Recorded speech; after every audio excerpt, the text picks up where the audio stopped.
Pada suatu sore ketika Abu Nawas ke warung teh, kawan-kawannya sudah berada di situ. Mereka memang sengaja sedang menunggu Abu Nawas. "Nah, ini Abu Nawas datang," kata salah seorang dari mereka. "Ada apa?" kata Abu Nawas sambil memesan secangkir teh hangat. "Kami tahu engkau selalu bisa melepaskan diri dari perangkap-perangkap yang dirancang Baginda Raja Harun ar-Rasyid. Tetapi kami yakin kali ini engkau pasti dihukum Baginda Raja bila engkau berani melakukannya." Kawan-kawan Abu Nawas membuka percakapan. "Apa yang harus aku takutkan? Tidak ada sesuatu apapun yang perlu ditakuti kecuali kepada Allah," kata Abu Nawas menentang. "Selama ini belum pernah ada seorang pun di negeri ini yang berani memantati Baginda Raja Harun ar-Rasyid. Bukankah begitu, hai Abu Nawas?" tanya kawan Abu Nawas. "Tentu saja tidak ada yang berani melakukan hal itu, karena itu adalah pelecehan yang amat berat, hukumannya pasti dipancung," kata Abu Nawas memberitahu. "Itulah yang kami ingin ketahui darimu, beranikah engkau melakukannya?" "Sudah kukatakan bahwa aku takut hanya kepada Allah saja. Sekarang apa taruhannya bila aku bersedia melakukannya?" Abu Nawas ganti bertanya. "100 keping uang emas, di samping itu Baginda harus tertawa tatkala engkau pantati," kata mereka. Abu Nawas pulang setelah menyanggupi tawaran yang amat berbahaya itu. Kawan-kawan Abu Nawas tidak yakin Abu Nawas sanggup membuat Baginda Raja tertawa, apalagi ketika dipantati. Kayaknya kali ini Abu Nawas harus berhadapan dengan Algojo pemenggal kepala.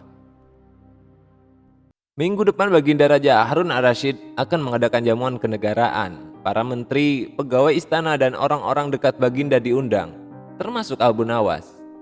Abu Nawas merasa hari-hari berlalu dengan cepat karena ia harus menciptakan jalan keluar yang paling aman bagi keselamatan lehernya dari pedang Algojo. Tetapi bagi kawan-kawan Abu Nawas, hari-hari terasa amat panjang karena mereka tak sabar menunggu pertaruhan yang amat mendebarkan itu. Persiapan-persiapan di halaman istana sudah dimulai. Baginda Raja menginginkan perjamuan nanti meriah karena Baginda juga mengundang raja-raja dari negeri sahabat. Ketika hari yang dijanjikan tiba, semua tamu sudah datang kecuali Abu Nawas. Kawan-kawan Abu Nawas yang menyaksikan dari jauh merasa kecewa karena Abu Nawas tidak hadir. Namun ternyata mereka keliru. Abu Nawas bukannya tidak datang, tetapi terlambat, sehingga Abu Nawas duduk di tempat yang paling belakang. Ceramah-ceramah yang mengesankan mulai disampaikan oleh para ahli pidato, dan tibalah giliran Baginda Raja Harun ar-Rasyid menyampaikan pidatonya. Seusai menyampaikan pidato, Baginda melihat Abu Nawas duduk sendirian di tempat yang tidak ada karpetnya. Karena merasa heran, Baginda bertanya, "Mengapa engkau tidak duduk di atas karpet, wahai Abu Nawas?" "Paduka yang mulia, hamba haturkan terima kasih atas perhatian Baginda. Hamba sudah merasa cukup bahagia duduk di sini," kata Abu Nawas. "Wahai Abu Nawas, majulah dan duduklah di atas karpet. Nanti pakaianmu kotor karena duduk di atas tanah," Baginda Raja menyarankan.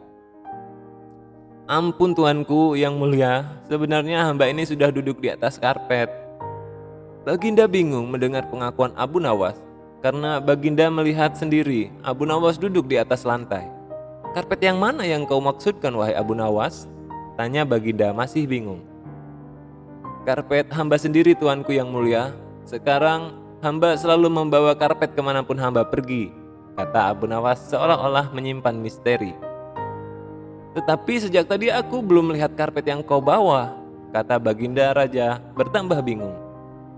"Baiklah Baginda yang mulia, kalau memang ingin tahu maka dengan senang hati hamba akan menunjukkan kepada Paduka yang mulia," kata Abu Nawas sambil beringsut-ingsut ke depan. Setelah cukup dekat dengan Baginda, Abu Nawas berdiri kemudian menunjukkan potongan karpet yang ditempelkannya di bagian pantat. Abu Nawas kini seolah-olah memantati Baginda Raja Harun ar-Rasyid.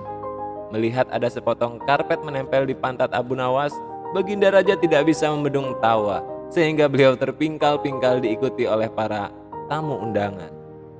Menyaksikan kejadian yang menggelikan itu, kawan-kawan Abu Nawas merasa kagum. Mereka harus rela melepas 100 keping uang emas untuk hadiah Abu Nawas.